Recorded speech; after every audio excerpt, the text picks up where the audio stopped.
kalangan yang membutuhkan kepada pendidikan dan pembelajaran.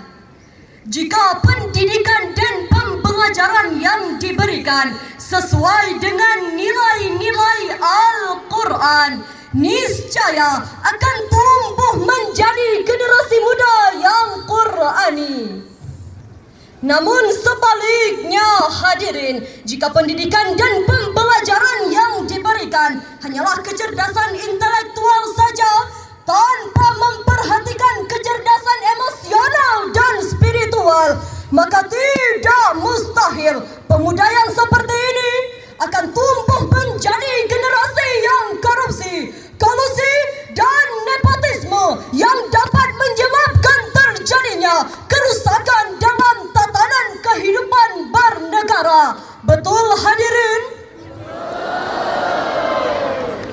Hadirin, berangkat dari permasalahan tersebut, maka pada kesempatan kali ini izinkan kami mengangkat sebuah syarahan Qurani dengan judul Pemuda Qurani sebagai generasi penerus bangsa. Dengan landasan firman Allah surah An-Nisa ayat 9 berikut ini.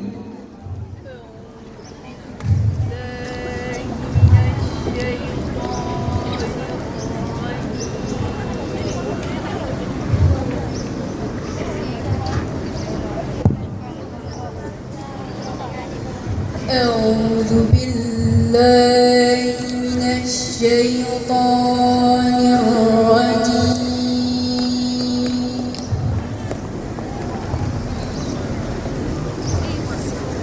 بسم الله الرحمن الرحيم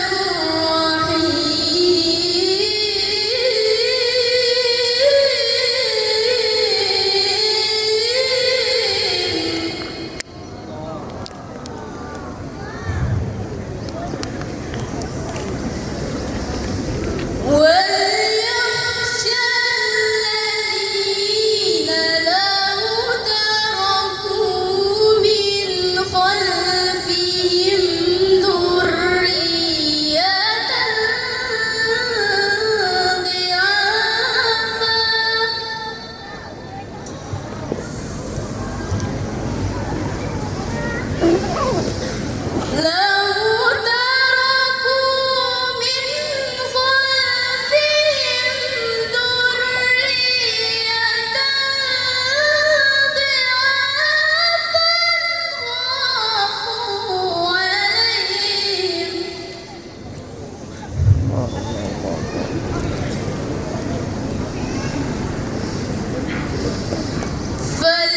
فليتقوا الله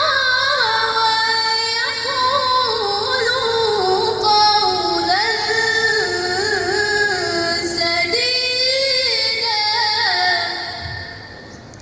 Aku berlindung kepada Allah dari godaan syaitan yang terkutuk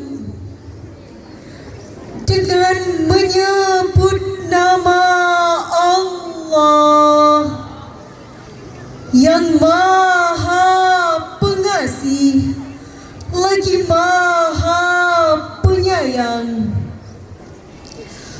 Dan hendaklah takut kepada Allah orang-orang yang sekiranya meninggalkan generasi yang lemah di belakang mereka, yang mereka khawatirkan terhadap kesejahteraannya. Oleh sebab itu, hendaklah mereka bertakwa kepada Allah dan hendaklah mereka berbicara dengan tutur kata yang mulia.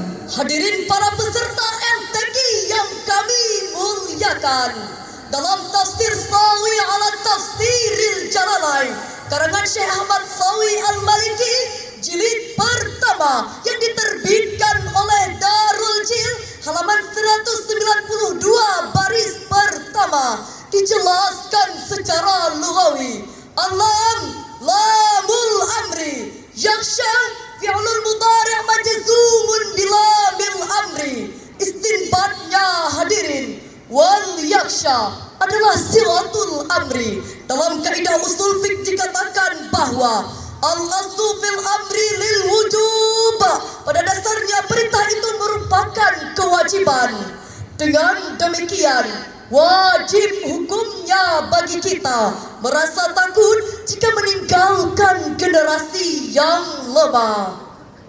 Hadirin, lalu bagaimanakah kondisi pemuda kita saat ini? Alhamdulillah, tidak sedikit pemuda yang haus kepada ilmu pengetahuan, memiliki prestasi dan dedikasi yang menakjubkan, menghiasi hari-hari dengan sikap ikhlas, mau bekerja keras, memiliki otak yang cerdas demi mencapai kehidupan yang selaras dan tidak bermental double standar. Akan tetapi hadirin, kita juga sadar masih banyak pemuda-pemuda yang terjebak kepada jangkis jalanan, nampak tak bertuan, menggadaikan diri di pinggir jalan, melacurkan akidah demi lembaran rupiah. Na'udzubillah, summa na'udzubillah. Hadirin, timbul pertanyaan, apa konsep dan resep yang paling ampuh untuk meraih generasi yang intelek dan Qur'ani? Sebagai jawabannya, marilah kita dengar firman Allah Surah Yunus ayat 57 berikut ini. Ya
Wahai manusia, sungguh telah datang kepadamu pelajaran Al-Quran dari Tuhanmu sebagai obat dalam dada, sebagai petunjuk dan rahmat bagi orang-orang yang beriman. Maha benar Allah yang Maha Agung atas segala firman-Nya. Hadirin yang kami muliakan, dalam tafsir Jalalain yang diterbitkan oleh Maktabah Libanon, cetakan pertama halatus 2019 dijelaskan bahwa yang dimaksud dengan mau'izatum birrabbikum adalah Al-Quranul Karim, yang di dalamnya terdapat hal-hal yang bermanfaat dan yang mudarat bagi manusia. Kemudian, syifa'ul lima fis sudur, penawar bagi penyakit-penyakit yang ada dalam dada, yakni penyakit akidah yang rosak dan tipu daya syaitan. Hadirin, ketika Aisyah radhiyallahu anha ditanyai mengenai akhlak Rasulullah sallallahu alaihi wasallam, beliau menjawab, "Kana khuluquhul Qur'an." Akhlak Rasulullah adalah Al-Quran. Hadis riwayat Ahmad. Hadirin yang kami hormati, ayat dan hadis di atas merupakan landasan filosofi bagi kami dan kita semua, bahwa untuk menjadi generasi yang beridentitas dan berkualitas haruslah menjadikan Al-Quran sebagai acuan dan panutan dalam setiap gerak dan pergerakan dalam hidup dan kehidupan, serta menjadikan Al-Quran sebagai cahaya penerang bagi kegelapan zaman. Hadirin, sebuah senandung menggugah hati kami. Majulah wahai muda-mudi, jadilah generasi yang Qur'ani, insya Allah untuk negeri kita, negeri yang Islami. Tumbuhkanlah cinta Al-Quran dalam hati ini, amalkan Al-Quran di sepanjang hidup ini, jadikan Al-Quran sebagai pedoman dan tuntunan setiap hari. Hadirin yang kami muliakan, dari syarahan singkat tadi dapat kita ambil kesimpulan bahwa pertama, dalam membangun generasi masa depan yang intelek dan Qur'ani, haruslah mampu merealisasikan ilmu dan iman dalam kehidupan sehari-hari. Kedua, dalam membangkitkan kejayaan Islam di masa yang akan datang, kita butuh pemuda yang berkarakter visioner, intensity dan integrity yang sesuai dengan tuntunan Al-Quran dan tatanan sunnah Nabi. Ketiga, dalam mewujudkan generasi muda yang beridentitas dan berkualitas, marilah menjadikan Al-Quran sebagai panutan dan teladan dalam kegelapan zaman. Hadirin, sebagai sebuah memori, kami akhiri dengan sebuah pantun. Tak perlu jauh ke negeri Cina hanya untuk melihat senja, karena sedang pandemi corona, MTQ di sini saja. Demikianlah yang dapat kami sampaikan. Terima kasih atas segala perhatian. Mohon maaf atas segala kekurangan. Wallahul muwaffiq ila aqwamit thariq.